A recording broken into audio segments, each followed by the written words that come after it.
വിത്ത് paper cooking ചാനലിലേക്ക് എല്ലാവർക്കും സ്വാഗതം. ഇന്ന് നമുക്കൊരു ദോശ ഉണ്ടാക്കിയാലോ. ദോശയൊക്കെ എല്ലാവരും കഴിച്ചിട്ടുണ്ട്, എന്നാൽ അതിൽ നിന്ന് വ്യത്യസ്തമായിട്ട് നമുക്ക് ഇന്നൊരു ഒണിയൻ ദോശ ഉണ്ടാക്കി നോക്കിയാലോ.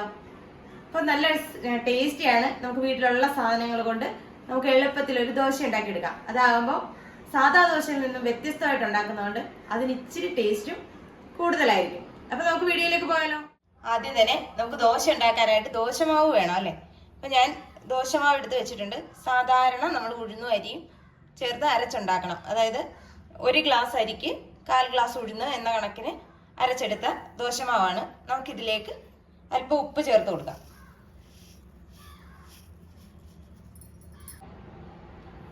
നമുക്ക് നന്നായിട്ടൊന്ന് ഇളക്കി കൊടുക്കാം.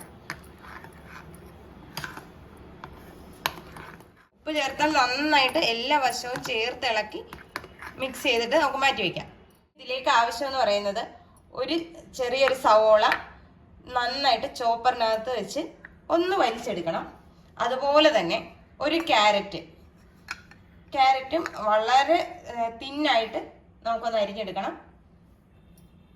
പിന്നെ വേണ്ടത് ഒരു 1/4 മുറിയോളം തേങ്ങ മിക്സിയുടെ ജാറിലിട്ട് ഒന്ന് കറക്കിയെടുത്തതാണ്. നമുക്കതും വേണം. പിന്നെ ഇതിനകത്ത് വേണ്ടതെന്ന് പറഞ്ഞാൽ കുറച്ച് ചില്ലി ഫ്ലെക്സ്. ഇത്രയും സാധനം ചേർത്താണ് നമ്മളിന്ന് ഒണിയൻ ദോശ ഉണ്ടാക്കാൻ പോകുന്നത്. അപ്പോൾ എല്ലാത്തിനേലും ഇച്ചിരി കൂടുതൽ നിൽക്കേണ്ടത് എപ്പോഴും നമുക്ക് ഉള്ളി തന്നെയാണ്. അതായത് സവോള ചെറുതായിട്ട് ചോപ്പ് ചെയ്തത് ചേർത്ത് കൊടുക്കണം. ആദ്യം തന്നെ നമുക്ക് നമ്മുടെ ക്യാരറ്റ് ചേർത്ത് കൊടുക്കാം.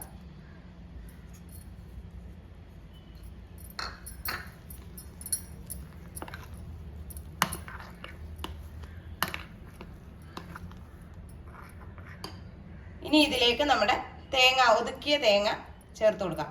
ഈ തേങ്ങയുടെ കൂടെ വേറെ ഒന്നും ചേർക്കരുത്. തേങ്ങ മാത്രം മിക്സിയിലിട്ടൊന്ന് കറക്കിയെടുത്താൽ മതി.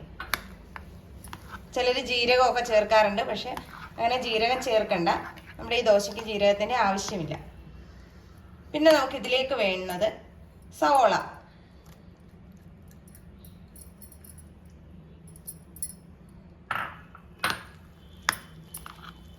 നമ്മുടെ ബാറ്റർ വീണ്ടും കട്ടിയാകും, അത് സാരമില്ല. പിന്നെ നമുക്ക് എരിവിന് ആവശ്യത്തിന് നമ്മുടെ ചില്ലി ഫ്ലെക്സ്. ഇങ്ങനെ ഉണ്ടാക്കിയെടുക്കുമ്പോഴല്ലോ ദോശയ്ക്ക് കറി ഇല്ലെങ്കിലും നമുക്ക് കഴിക്കാൻ പറ്റും.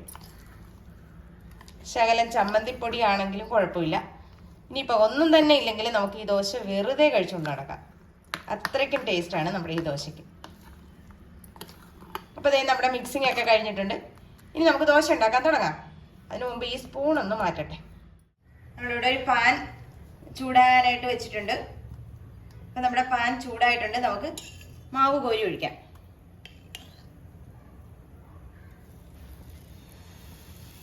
നല്ല തിക്കായിട്ടായിരിക്കും ഇരിക്കുന്നത്. അത് നമ്മൾ ഒന്ന് പരത്തി കൊടുക്കുക. ഒരുപാട് കനത്തിൻ്റെ ആവശ്യമില്ല,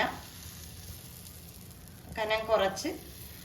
ഈ ദോശയ്ക്കുള്ള പ്രത്യേകത എന്താണെന്നറിയാമോ? ഇതിനകത്ത് നമ്മൾ വെജിറ്റബിൾസ് ചേർത്തിരിക്കുന്നത് കാരണം നല്ലോണം ഒന്ന് മൂടി വെക്കണം, എന്നാൽ മാത്രമേ ഇത് വെന്ത് കിട്ടത്തുള്ളൂ.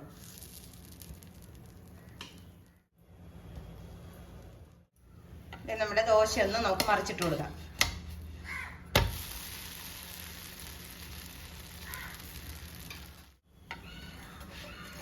നമുക്കിതായൊന്ന് നോക്കാം. അതെ, നന്നായിട്ട് മുരിഞ്ഞു വന്നിട്ടുണ്ട്. നമുക്കിത് വേറൊരു പാത്രത്തിലേക്ക് മാറ്റാം. നോൺ സ്റ്റിക്ക് ആയതുകൊണ്ടാണ് എണ്ണ പുരട്ടാത്തത്. നിങ്ങളല്ല ദോശ കല്ലിലാണ് ചെയ്യുന്നതെങ്കിൽ നിങ്ങൾ നന്നായിട്ട് എണ്ണ പുരട്ടണം. അത് കഴിയുന്നത് നല്ലെണ്ണ തന്നെ പുരട്ടാൻ നോക്കുക. അതാണ് അതിൻ്റെ ഒരു ടേസ്റ്റ്. ദോശ ഏത് ദോശ ആയിക്കോട്ടെ നല്ലെണ്ണയിൽ ഉണ്ടാക്കുമ്പോഴത്തേക്കാണ് അതിൻ്റെ ആ ഒരു ടേസ്റ്റ് വരുന്നത്. നമ്മൾ ദോശ കഴിച്ചു എന്നുള്ളതിൻ്റെ ആ ഒരു നല്ലെണ്ണയുടെ ചുവയൊക്കെ ഇല്ലേ, അത് നന്നായിട്ട് കിട്ടും.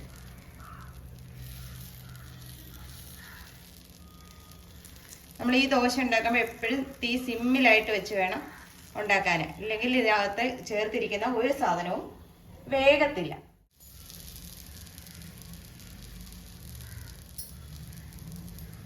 കറക്റ്റായിട്ട് നമ്മൾ മൂടി വെച്ച് കൊടുക്കണം.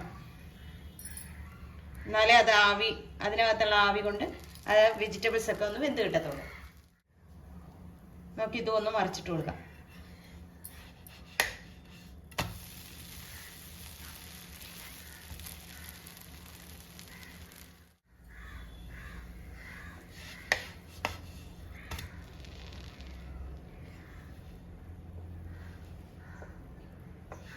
നമ്മുടെ ദോശ ഇവിടെ റെഡി ആയിട്ടുണ്ട്.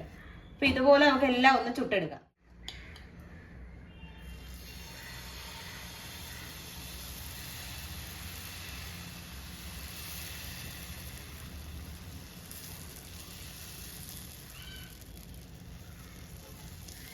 ഇതിന് നിങ്ങൾക്ക് ഒത്തിരി ഷേപ്പ് ഒന്നും കിട്ടണമെന്നില്ല. എന്നാലും നിങ്ങൾക്ക് എത്ര കനം കുറച്ച് പരത്താവോ അങ്ങനെ പരത്തിയെടുക്കണം.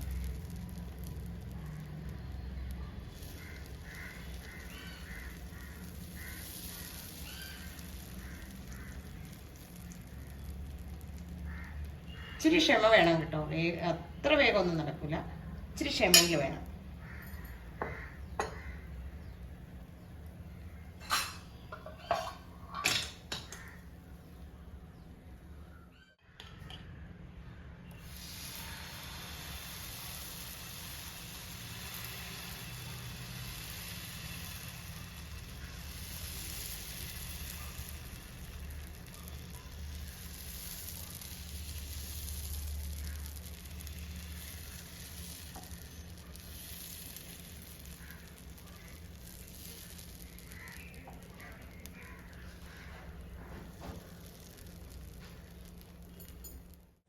ദോശയുടെ പരിപാടി അവിടെ ഒരു സൈഡിൽ നടക്കുമ്പോൾ നമുക്ക് ചൂടോടുകൂടി തന്നെ ദോശ എങ്ങനെ ഉണ്ടെന്നൊന്ന് നോക്കണ്ടേ.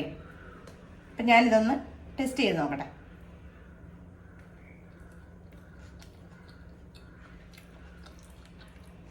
സൂപ്പർ. ഒരു കറി ഒന്നും തന്നെ വേണ്ട. ഞാൻ ആദ്യമേ പറഞ്ഞല്ലോ, ഒരു കറിയും വേണ്ട. വെറുതെ ആണെങ്കിലും നമുക്ക് ഇങ്ങനെ കഴിക്കാം. ചൂടോടുകൂടി കഴിക്കുവാണെങ്കിൽ ഒന്നിൻ്റെ ആവശ്യമില്ല. ദോശയൊക്കെ ആകുമ്പോൾ തണുക്കുന്നതിന് മുന്നേ കഴിക്കുന്നതാണ് അതിൻ്റെ ഒരു ടേസ്റ്റ്. നല്ലതാട്ടോ. ഞാൻ കഴിക്കട്ടെ. നമ്മുടെ ഉള്ളി ദോശ അഥവാ ഒനിയൻ ദോശ ഇവിടെ റെഡി ആയിട്ടുണ്ട്.